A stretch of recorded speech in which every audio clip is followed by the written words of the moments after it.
Okay, so you sent in a bunch of stuff about English fluency. Yeah. Looks like you're ready to really get serious about this, not just getting by, but you want to reach like the next level, what these sources call advanced English. It really is kind of like unlocking this whole other level, you know? Yeah. You're moving from like just kind of knowing the rules to really using the language. Okay. Like, think about it like this. Okay. Anyone can learn to hold like paintbrush right. Yeah. But to make a masterpiece, Right. it takes skill and practice. I like that analogy. So we've got 3 sources here. Yeah. English Word Coach. Yeah. And this spoken English tutorial blog. And they all seem to have like a slightly different take on it. They do. So it'll be interesting to see what we find. Absolutely. English seems to frame advanced English as like this superpower for ESL learners. It really focuses on how it can boost like your speaking and listening. A superpower, huh? Yeah. So not just sounding smart, but like actually being able to do more with English. Exactly. What about the other sources? Word Coach takes more of a spectrum view, I'd say. Okay. They talk about how there's like basic words, the building blocks, Right. and then this whole world of more advanced vocabulary that let you express yourself in a more precise way. So like choosing the right tool for the job. Exactly. Depending on what you want to say. Yeah. Okay, what about the tutorial blog? They bring in the idea of context, which I think is key. Yeah. They argue that basic English might be enough for like travel or everyday conversation. But for anything more complex, business, academics, expressing those subtle emotions, you need that advanced toolkit.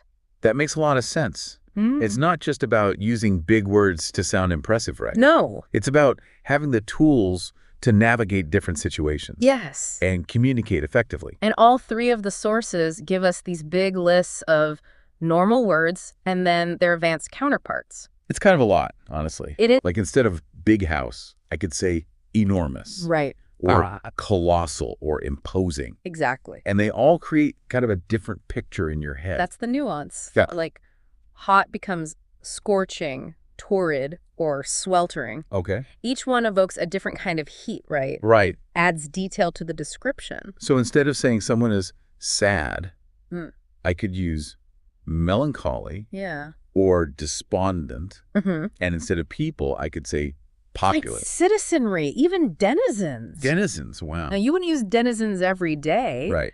But it does paint a very specific picture. It does. This sense of belonging, inhabiting a place deeply. It really makes you think about how you use language. Yeah. It's not just about knowing more words. No. It's about understanding what they mean.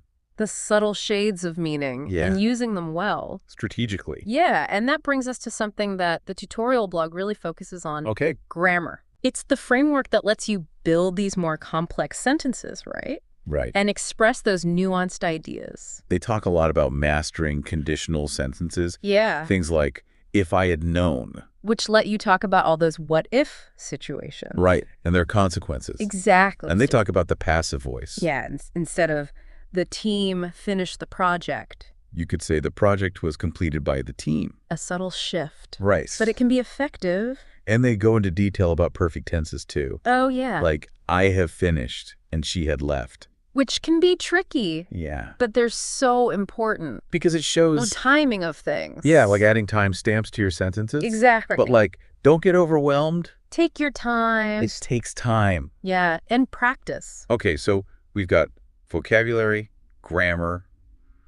What else do we need to reach this like advanced level? The tutorial blog seems to think fluency is key. Okay. You can know all the right words and all the grammar rules, but... if you can't use them... yeah, if you can't speak smoothly and confidently. it won't be as effective. Exactly. Like I could memorize a dictionary. Right. But if I sound like a robot... nobody would understand you. Exactly. It's about putting the pieces together. In a natural way. Yeah. So they recommend a couple of things. For improving fluency. Right. Practicing with native speakers. Of course. Language exchanges. Just casual conversations. Immersing yourself in like English media too. Okay. Movies, podcasts, music even. It's about absorbing those natural rhythms and flow. Exactly. You start to internalize the patterns and it becomes more intuitive. But how do you know if you're getting better?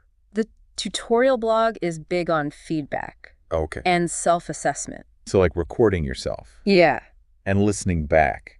It can be cringy, but probably really helpful. very insightful. And the blog also talks about setting realistic goals. So important. And celebrating those little victories along the way. Because learning a language is a marathon. Not a sprint. You have to pace yourself and enjoy it. Otherwise, you'll get discouraged. For sure. So we've got this foundation now. Yeah. Advanced English is more than just knowing a lot of words. Right. It's about choosing the right ones. Using grammar strategically. Speaking fluently. And always improving. Constantly refining those skills. And that's something I think is worth emphasizing. What's that? It's not about reaching some advanced level and then stopping. Right. It's about always learning and improving. Which makes sense because language changes all the time. It does. There are new words to learn all the time. It's a lifelong journey. So we've just scratched the surface here. Absolutely. What stands out to you from all this information? That's a good question. What are you most curious about? Honestly, I'm feeling a little overwhelmed, I know it's a lot. but also inspired. Yeah. I'm especially interested in this idea of cultural fluency. Oh yeah, the blog mentioned that. It seems like that's where things get really interesting. That's a great point. We've talked about the technical stuff. Right, like vocabulary and grammar. But cultural fluency adds like a whole other layer. Yeah, it's like learning the unspoken rules. Exactly. So how do we even start to unpack that? Well, I think that's the perfect place to start the next part of our deep dive. Okay. We'll delve into cultural fluency Uh-huh. and see how it all connects to this idea of advanced English. Sounds good to me. Stay tuned. Welcome back to our deep dive. We've been talking about what all these sources call advanced English. And you mentioned something really interesting at the end of the last part. Oh, yeah. Cultural fluency. Right. It feels like we've been doing all this prep work. Yeah. And now it's time to explore this whole other part of language. Think of it this way. Okay. You could have a perfectly grammatical sentence with impressive vocabulary, Uh-huh. but if you miss the mark culturally, Okay. your message might not get through.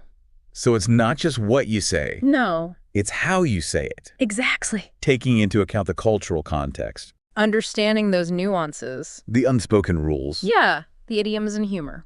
Okay, but that sounds kind of intimidating. It can be. Where do you even begin with that? Well, one of the best ways is immersion.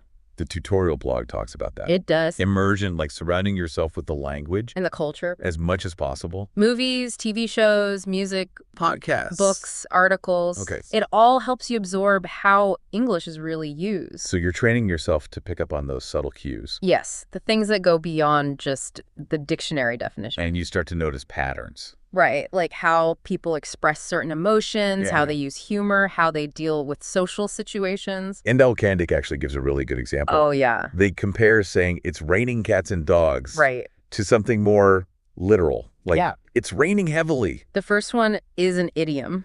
Right, No one thinks animals are falling from the sky, right. but it's more intense. It's funny. The second one is just a fact. That's true. It's like the difference between stating a fact Yeah. and painting a picture.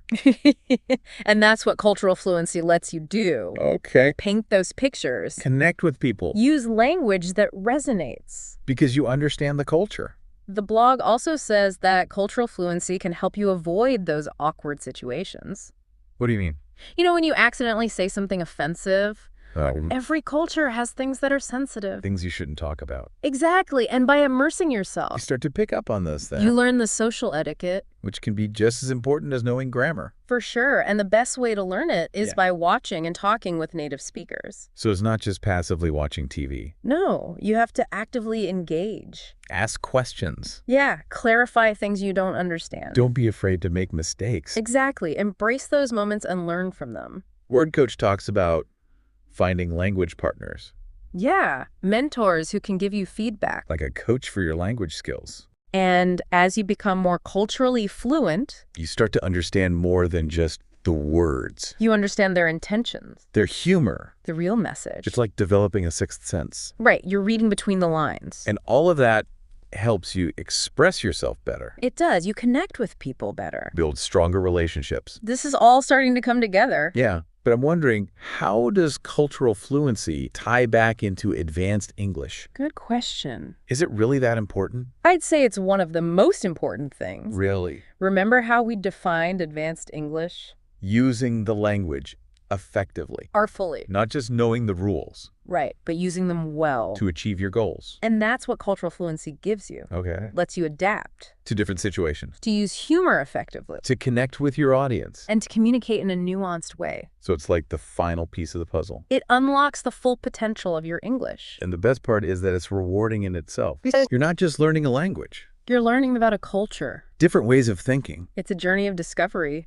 This has been so helpful. Glad to hear it. I feel like we've gone from feeling overwhelmed. I know, it's a lot. To having a much clearer path forward. And remember, it's not about perfection. Right. It's about progress. Celebrating those little victories along the way. Exactly, and falling in love with the language. So what's the next step? Yeah. What else can we learn from these sources? Well, we've talked about what advanced English is. Vocabulary, grammar. Fluency, cultural nuances. Right. But what about the how?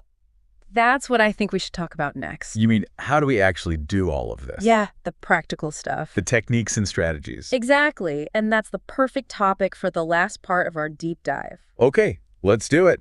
All right, we're back for the last part of our deep dive into advanced English. We've talked about a lot of things. We have. From vocabulary and grammar to fluency and cultural nuances. So much to unpack. But I think we've built a good foundation. Yeah, I think so too. So now it's time to talk about the how. The how. Yeah, like how do we actually use all this knowledge? Put it all into practice. And reach that next level. That's the big question, isn't it? It is. It's one thing to understand it all, All right. but to actually do it. It can feel overwhelming.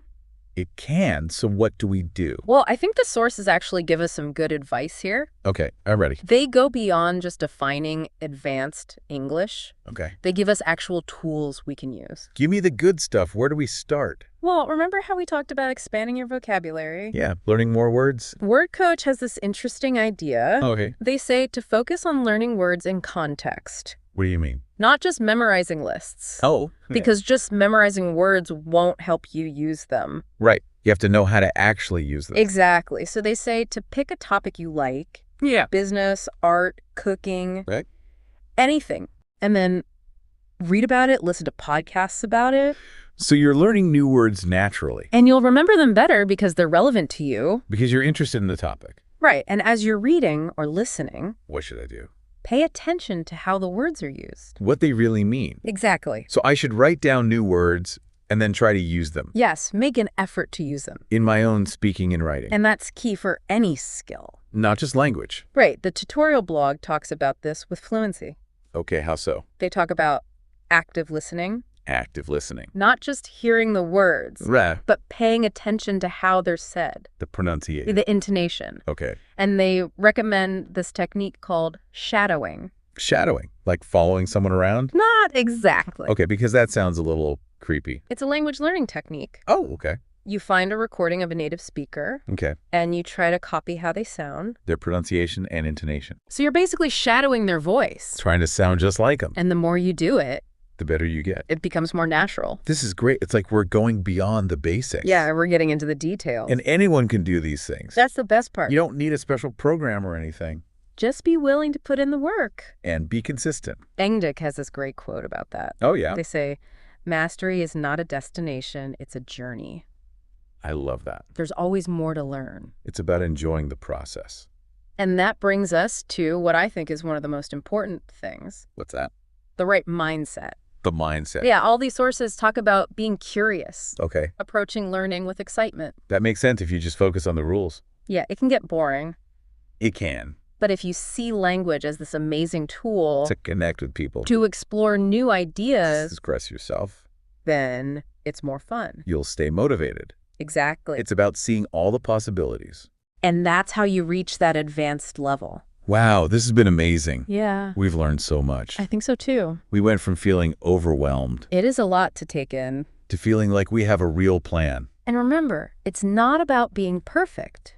It's about making progress Celebrating your wins. and loving the journey. Exactly, as you keep learning. I hope you remember one thing. What's that? Language is Yeah. powerful. It is. It can connect us, inspire us, change the world. But use it wisely. To create, connect, make a difference. Beautifully said, on that note. We'll let you continue your exploration. Of this amazing world of English. Until next time, happy learning.